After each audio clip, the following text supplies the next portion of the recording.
The sun beat down on Marcus Green as he stepped out of the Green Express van, a parcel tucked under his arm. He adjusted his Green Express cap, glancing at the impressive row of houses lining the quiet street in the upscale suburban neighborhood.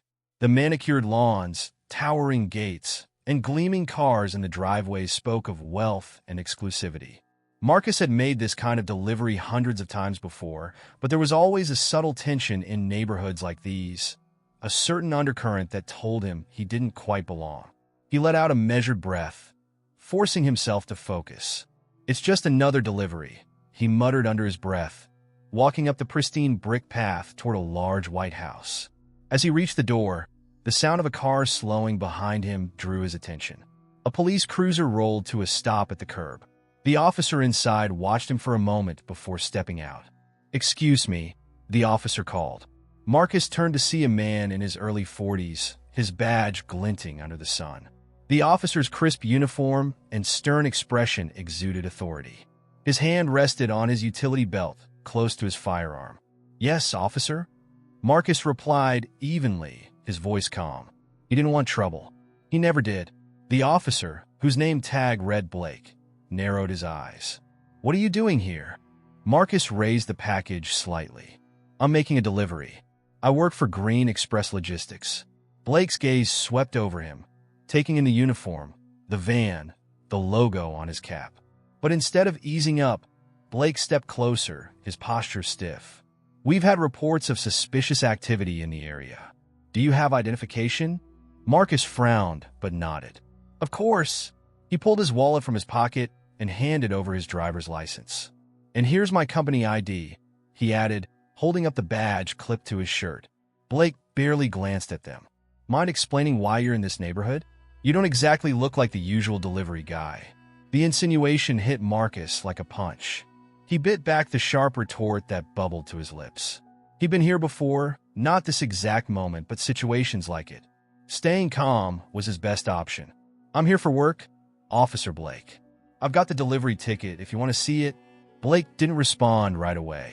Instead, he radioed for backup, speaking just loud enough for Marcus to hear. "Suspicious individual, requesting assistance. Possible BNE in progress." "Are you serious?" Marcus asked, incredulous. "I just showed you my ID.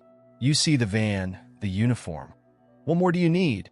"I need you to stop talking and step away from the door," Blake said, his tone cold and firm. Marcus raised his hands, frustration building in his chest. He didn't want to escalate things, but the neighbors were beginning to notice. A woman across the street peeked through her curtains. Another man paused mid-step while walking his dog, pulling out his phone to record the scene. "Officer, this isn't necessary," Marcus tried again. "I'm just doing my job." "That's enough," Blake snapped. "Turn around and put your hands behind your back." Marcus froze. "What? You're arresting me? For what?" "For refusing to comply," Blake said. Before Marcus could protest further, Blake had his cuffs out. Humiliation washed over Marcus as Blake yanked his arms behind him, snapping the cuffs into place. The cool metal bit into his wrists. His jaw clenched as he heard murmurs from the small group of onlookers that had gathered. "Why are you doing this?" Marcus demanded. "You know I'm innocent." Blake's expression didn't falter. "We'll sort it out at the station." As Blake led him toward the cruiser, Marcus noticed a young woman recording the entire incident on her phone. She stepped forward, her voice steady. "Excuse me, officer, but I saw everything. This man was just delivering a package. What exactly is he being arrested for?" Blake glared at her. "Ma'am, I need you to stay back and let me do my job." "Your job? This looks a lot more like harassment," the woman shot back. "Ma'am," Blake said, his tone sharper. "Step back." Marcus met the woman's eyes, silently willing her to stand down. He appreciated her courage, but he didn't want her to get into trouble.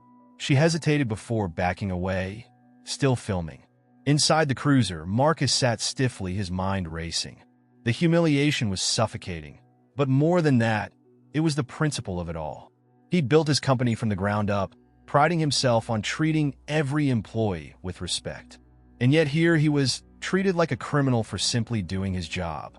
At the station, Blake processed Marcus with the same detached efficiency he'd used during the arrest. Marcus bit his tongue through the fingerprinting and mugshot, refusing to give the officer the satisfaction of seeing him lose his composure. "Can I at least call my lawyer?" Marcus asked as he was led to a holding cell. Blake gave a curt nod. "One call?" Marcus dialed the number of his company's legal counsel, his hands trembling slightly as he gripped the receiver. "It's Marcus," he said when the lawyer answered. "I need you to come to the station. Now." By the time Marcus was sitting alone in the cell, his frustration had shifted into a burning determination. This wasn't just about him. It was about every person who had been wrongfully accused, humiliated, and dehumanized. He wasn't going to let it slide. As he leaned back against the cold metal bench, his mind drifted to the small leather notebook he kept in the van. His grandfather's words echoed in his mind, a reminder of the sacrifices made to bring him to this moment. He would honor that legacy, no matter the cost. And as for Officer Blake, Marcus vowed he'd make him see the truth, one way or another. Marcus sat in the small holding cell, his shoulders squared, but his heart heavy. The sterile gray walls seemed to close in on him, a stark contrast to the vibrant dreams he had worked so hard to build. He had spent years proving that success could be achieved with integrity, that a black man from the South Side could stand shoulder to shoulder with the city's most prominent business leaders. Yet here he was, reduced to a number in a system designed to doubt him. The sound of a key turning in the lock brought him back to the present. Officer Blake entered, clipboard in hand, his expression unreadable. Marcus didn't rise from the bench, his eyes steady as they met Blake's. "Mr. Green," Blake began, his tone still clipped. "We're waiting on verification of your story." "My story?" Marcus asked, his voice sharp. "It's not a story, officer. It's my life. I told you exactly who I am, and you chose not to believe me." Blake didn't respond immediately. Instead, he flipped through the papers on his clipboard, his lips pressed into a thin line. "You were in a restricted area without proper identification." "I had all the proper identification," Marcus interrupted, his voice rising. "You saw my ID. You saw my company badge. But none of that mattered, did it?" Blake's jaw tightened. "You were acting suspiciously." "Suspicious?" Marcus repeated, incredulous. He stood now, his frustration spilling over. "Delivering a package in a neighborhood where people don't look like me is suspicious to you? Or was it just the fact that I was the one doing it?" Blake took a step back, startled by Marcus's sudden movement. His hand instinctively hovered near his holster, and Marcus immediately stopped, holding his hands out in mock surrender. "Careful now," Marcus said bitterly. "Wouldn't want to give you any more excuses." The door opened again, cutting through the tension. A younger officer stepped in, his face uneasy as he handed a folder to Blake. Blake scanned the contents, his brow furrowing. "What is it?" Marcus demanded. Blake ignored him, reading in silence for a moment before looking up. "We're running your information. Sit tight. Sit tight," Marcus echoed. "I've been sitting tight since you humiliated me in front of half that neighborhood. You've already got everything you need to clear this up, but instead, you're digging for something else. What is it, Officer Blake? Are you hoping to find something, anything, to justify what you've done?" Blake's silence spoke volumes. Marcus shook his head, his laugh hollow and without humor. "This isn't about justice. This is about control." Blake opened his mouth to respond, but the door swung open again. This time, a tall man in an expensive suit entered, his presence commanding the room. "Mr. Green," the man said, his voice calm but firm. "I'm your attorney, Gregory Allen. I've already been in contact with the company and the district attorney's office. You'll be released shortly." Marcus exhaled, the tension in his body easing slightly. "Thank you, Gregory." The lawyer turned his attention to Blake. "Officer, I trust you understand the seriousness of this situation. My client is a respected businessman, not a criminal. Your actions today have crossed a line." Blake bristled, his shoulders squaring defensively. "I was doing my job." "Your job?" Gregory's tone sharpened. "Your job is to uphold the law, not to humiliate an innocent man because of your biases. My client cooperated fully, provided identification, and explained his presence. What more could he have done to avoid being treated like this?" Blake said nothing, his grip tightening on the clipboard. Marcus watched him closely, his anger simmering beneath the surface. He wanted to hear Blake admit he was wrong, but the officer's stubborn pride wouldn't allow it. "I'll see to it that this doesn't happen again," Gregory said, his voice low and steady. "And I mean that, officer, not just to my client, but to anyone." Blake's jaw worked, but he remained silent. Gregory turned back to Marcus. "Let's go." As they left the station, Marcus caught sight of a group of officers watching him from behind the front desk. Their eyes followed him, some curious, others hostile. It was a reminder of just how far the divide still stretched. Outside, the air was cool and sharp against Marcus's skin. He inhaled deeply, trying to push away the emotions swirling inside him. The van was parked at the curb, untouched, but now feeling like a symbol of everything that had just transpired. Gregory placed a hand on Marcus's shoulder. "You okay?" Marcus nodded slowly. "I will be. But this," he gestured back toward the station. "This can't keep happening." "It doesn't have to," Gregory said. "You have a platform, Marcus. Use it." Marcus was silent for a moment, his thoughts racing. Then he nodded. "I will." As Marcus climbed back into the van, he noticed the small leather notebook tucked on the passenger seat. His heart clenched as he picked it up, the worn leather warm against his fingers. He opened it, scanning the familiar handwriting inside. His grandfather's words stared back at him, a mixture of careful notes and hopeful sketches of the business he had always dreamed of building. Marcus ran his thumb over the page, the weight of the day settling heavily on his shoulders. He had inherited more than just ambition from his grandfather. He had inherited the resilience to keep fighting, no matter how many doors were slammed in his face or how many cuffs were slapped on his wrists. And now, more than ever, he knew he had to use that resilience, not just for himself, but for everyone who had been silenced, doubted, or dismissed. As he started the engine, he caught his reflection in the rearview mirror. His eyes were tired, but there was a fire in them now, burning brighter than ever. This wasn't the end. It was just the beginning. The city buzzed around Marcus as he stood at the podium, facing a room packed with reporters and community members. The glow of camera flashes lit the room intermittently, creating a rhythm that matched the pounding in his chest. Marcus was no stranger to speaking publicly, but this moment felt different. He wasn't here as the CEO of Green Express Logistics, but as a black man demanding accountability. He cleared his throat and adjusted the microphone. "Good afternoon. My name is Marcus Green. I am a father, a husband, a business owner, and, as of last week, a victim of racial profiling." The murmurs in the room quieted, and the air grew still. Marcus took a deep breath, letting the silence linger before continuing. "I want to be clear. This is not just about what happened to me. This is about a system that continues to devalue and dehumanize people of color. Last week, I was handcuffed and detained for doing my job. But what happened to me is part of a larger pattern, one that we can no longer ignore." The words poured out of him, raw and unfiltered.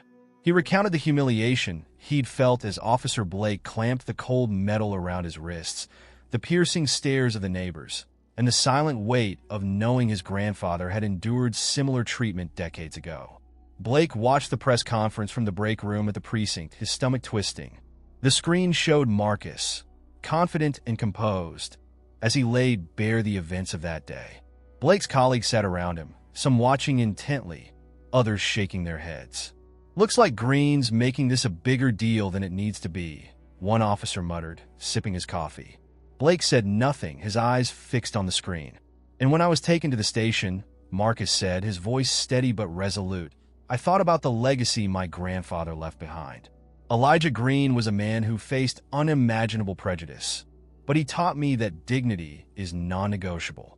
He carried a notebook where he wrote down his dreams for the future, a future where people like him could live and work with respect. That notebook is now mine, and I carry it as a reminder of the fight we're still in." The camera zoomed in as Marcus held up the small leather notebook, its edges frayed with age. Blake felt a lump form in his throat. There was something about the gesture, the reverence in Marcus's tone, that struck him deeply. It reminded him of his own father's old police badge, now sitting in a dusty drawer at home. That evening, Blake sat alone in his apartment, staring at the stack of case files on his dining table. The day had been long, and his colleagues' snide remarks about Marcus's press conference still echoed in his mind. They didn't see the bigger picture, but for the first time, Blake couldn't shake the feeling that maybe he hadn't either. He reached for his phone and hesitated before dialing a number he'd scribbled down earlier. When the call connected, Marcus's voice was calm but guarded. "This is Marcus Green. It's Officer Blake," he said, his words coming out heavier than he intended. I want to meet, if you're willing." There was a long pause on the other end of the line. "Why?" Blake sighed. "Because I owe you more than just an apology. I need to understand." Another silence, shorter this time. "Tomorrow. My office. Noon." The next day, Blake arrived at Green Express Logistics headquarters, his uniform replaced by plain clothes. The building was sleek but unpretentious, a testament to Marcus's practicality. A receptionist led him to Marcus's office, where the man himself sat behind a desk, the notebook from the press conference resting in front of him. "Officer Blake," Marcus said, standing and extending a hand. Blake shook it, noting the firmness of Marcus's grip. It wasn't hostile, but it wasn't entirely warm either. "Thank you for agreeing to meet," Blake said, sitting across from him. "I won't waste your time. I came here to listen." Marcus leaned back in his chair, studying him. "All right, then let me ask you this. Why did you stop me that day?" Blake hesitated, choosing his words carefully. "Because I saw someone I didn't expect to see in that neighborhood. It was a snap judgment. A wrong one. A wrong one," Marcus repeated, his voice tinged with sarcasm. "Do you know how many wrong judgments like that have cost people their lives?" Blake nodded, his gaze falling to the notebook on the desk. "I know, and I'm not proud of what I did." Marcus picked up the notebook, flipping through its pages. "This belonged to my grandfather. He was a porter, one of the only jobs a black man could get back then. He dreamed of owning a business where people would be treated with respect, no matter who they were." He slid the notebook across the desk toward Blake. "Take a look." Blake hesitated, then opened it. The pages were filled with neat handwriting and rough sketches of delivery trucks and warehouses. On one page, a line stood out. "Treat them with dignity. Always." Blake's throat tightened. "Your grandfather sounds like a remarkable man." "He was," Marcus said, "and I've spent my life trying to live up to his example. But days like that one, they remind me that we still have so far to go." Blake closed the notebook and pushed it back. "I can't undo what happened, Mr. Green, but I can promise you it won't happen again." Marcus's expression softened slightly. "That's not enough, Officer Blake. If you're serious about making amends, you need to be part of the solution." Blake nodded slowly. "What does that look like?" "It looks like stepping out of your comfort zone, facing your own biases, and when you see something wrong in your department, speaking up instead of staying silent." Blake sat back, the weight of Marcus's words settling over him. He had spent years excusing behavior like his own, rationalizing it as part of the job. But now, he saw how much harm those excuses could cause. "I'm ready," he said finally. "I don't know where to start, but I'm ready." Marcus's gaze was steady. "Good. Because this fight isn't just mine. It's yours too." The meeting ended with a handshake, firmer this time and full of potential. As Blake left the office, he felt a shift within himself. Not a resolution, but a beginning. He couldn't undo the past, but he could choose how to move forward. Marcus watched him go, the notebook back in his hands. His grandfather's dreams weren't fully realized yet, but for the first time in a long while, Marcus felt hope that they could be. Blake stood before his precinct's morning briefing room, feeling as out of place as he had in Marcus's office. The room was filled with officers he had worked with for years, men and women he called friends, people he trusted to have his back. Today, though, their eyes held a mixture of curiosity and skepticism. Blake had volunteered to lead a discussion on racial profiling and community trust, a bold move for someone who had never questioned these issues before. "Let's get started," Blake said, his voice faltering slightly as he clicked to the first slide on the projector screen. It showed a map of their city with neighborhoods marked by income and racial demographics. "This is our jurisdiction. As you can see, it's diverse in every way. Economically, racially, culturally. One officer in the back leaned back in his chair with a skeptical smirk, and Blake ignored the interruption and pressed on. But if we're being honest, we treat some areas and the people in them very differently. I know because I've done it. That caught their attention. The room grew quieter, the smirking officer sitting up straighter. A week ago, I detained a man, Marcus Green, under the assumption that he didn't belong in the neighborhood he was working in. I didn't see a hardworking professional. I saw a black man, and I jumped to conclusions. An uneasy murmur rippled through the room. Blake took a deep breath. It was wrong. I was wrong. And it's made me rethink how I've approached this job for years. Meanwhile, Marcus sat in a cafe downtown, his notebook open on the table in front of him. He wasn't alone. Across from him sat Rebecca, the young woman who had filmed his arrest. She sipped her coffee, her phone lying between them as a silent reminder of the role she had played in amplifying his story. "You've started something big," Rebecca said, gesturing to the notebook. "But what's next?" Marcus smiled faintly, tapping the worn leather cover. "This isn't just a family keepsake. It's a roadmap. My grandfather wrote about creating spaces where people felt valued. I think it's time I expanded on that." Rebecca tilted her head. "You're already running a successful business. What more can you do?" "A lot," Marcus said. "I'm organizing a series of workshops, conversations about bias, systemic racism, and how we can start dismantling it. Not just in police departments, but in schools, workplaces, everywhere." Rebecca nodded, a flicker of excitement crossing her face. "And what about Officer Blake? Do you think he's really going to change?" Marcus considered her question, his expression thoughtful. "He's taking the first steps. That's all any of us can do. But whether he follows through, that's on him." Blake's presentation was met with mixed reactions. A few officers approached him afterward, thanking him for his honesty, while others brushed past him, muttering under their breath. The department's culture wasn't going to shift overnight, and Blake knew it. But as he sat at his desk later that day, reviewing old incident reports, he saw patterns he'd never noticed before. Minority residents disproportionately stopped, questioned, detained. And he knew he couldn't ignore it anymore. He pulled out his phone and dialed Marcus. The call went to voicemail, but Blake left a message anyway. "Hey Marcus, it's Blake. I've been thinking about what you said about speaking up. If you've got room for another voice in those workshops, I'd like to be part of them. Let me know." The first workshop took place in a community center just outside the city. The room was packed with people from all walks of life. Business owners, teachers, students, activists, and even a handful of police officers, including Blake. At the front of the room, Marcus stood with a calm, yet commanding presence, his notebook resting on a nearby table like a talisman. "Thank you all for being here," Marcus began.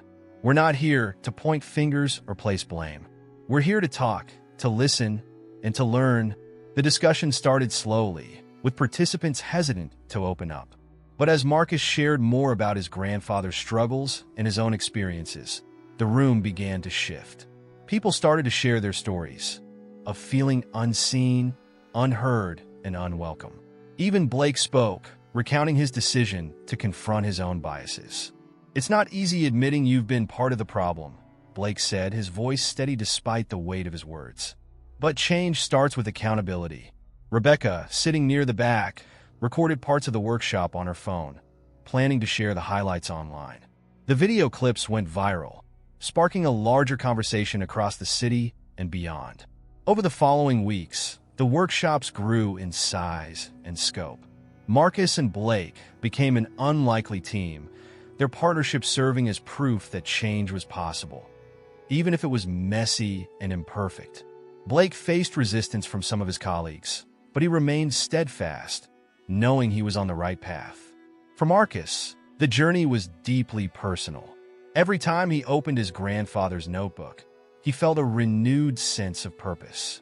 One evening, after a particularly emotional workshop, he added his own note to the worn pages. The dream continues. One night, as Marcus locked up his office, his phone buzzed with a message from Blake. "Thank you for not giving up on me. Let's keep going." Marcus smiled as he slipped the phone into his pocket. The fight was far from over, but for the first time in a long while, he felt like real progress was being made.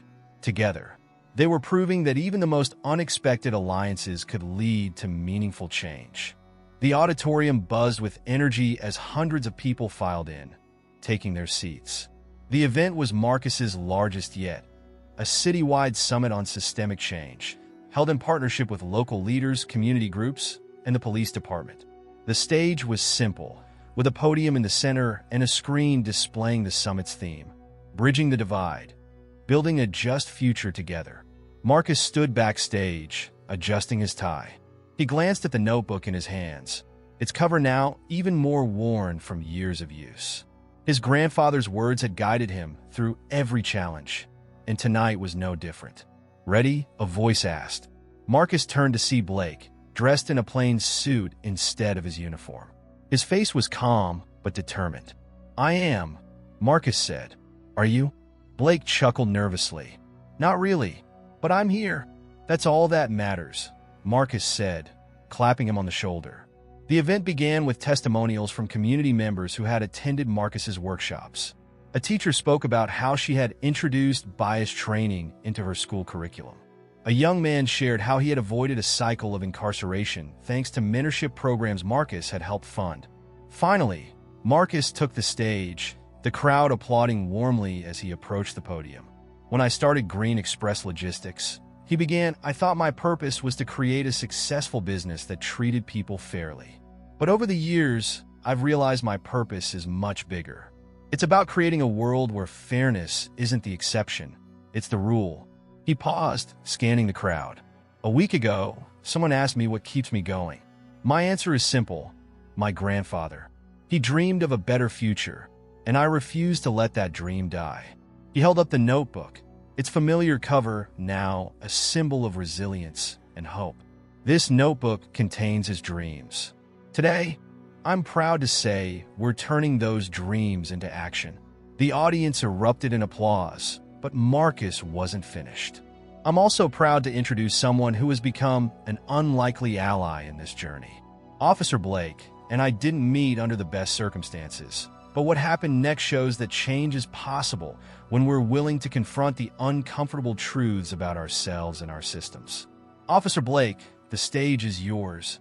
Blake hesitated as the applause began. He wasn't used to this kind of attention. Taking a deep breath, he stepped up to the podium. "Thank you, Marcus," he said, his voice steady despite his nerves. "I've worn this badge for over 15 years. I thought I knew what it meant to serve and protect, but the truth is, I didn't fully understand the harm I was causing, until someone called me out." He glanced at Marcus, who gave him an encouraging nod. "I made assumptions that day, assumptions rooted in bias, and I hurt someone who didn't deserve it. But instead of walking away, Marcus gave me a chance to learn, to grow, and to do better." Blake took a step back, addressing the crowd more directly. "We all have a choice. We can stay in our comfort zones, or we can do the hard work of listening, learning, and changing. I'm choosing the latter, and I hope you will too." The summit ended with a standing ovation. As the crowd dispersed, many lingered to talk to Marcus and Blake, sharing stories and offering support. Among them was Rebecca, her phone in hand as she captured the scene. "I think this might be your most powerful event yet," she said to Marcus. "It's not just mine," Marcus replied, glancing at Blake. "It's ours." Months passed, and the momentum from the summit continued to grow. Marcus's workshops expanded to neighboring cities, and several police departments adopted new training protocols inspired by his programs. Blake became a vocal advocate for reform within his precinct, often facing resistance but standing firm. He worked tirelessly to ensure that policies were changed and that accountability became the standard. For Marcus, the journey was deeply personal. Each success felt like a tribute to his grandfather's legacy, a reminder that the fight for dignity and equality was worth every struggle. The notebook, now filled with his own additions alongside his grandfather's, became a symbol of how far they had come and how much further there was to go. One evening, as Marcus locked up his office, he received a text from Blake. "Change is slow, but it's happening. Thanks for showing me the way." Marcus smiled, slipping his phone into his pocket. Outside, the city lights twinkled against the night sky, a reminder that even in the darkest moments, there was always a glimmer of hope. This wasn't the end of their story. It was the beginning of something greater, a movement fueled by courage, compassion, and the belief that together they could create a better world.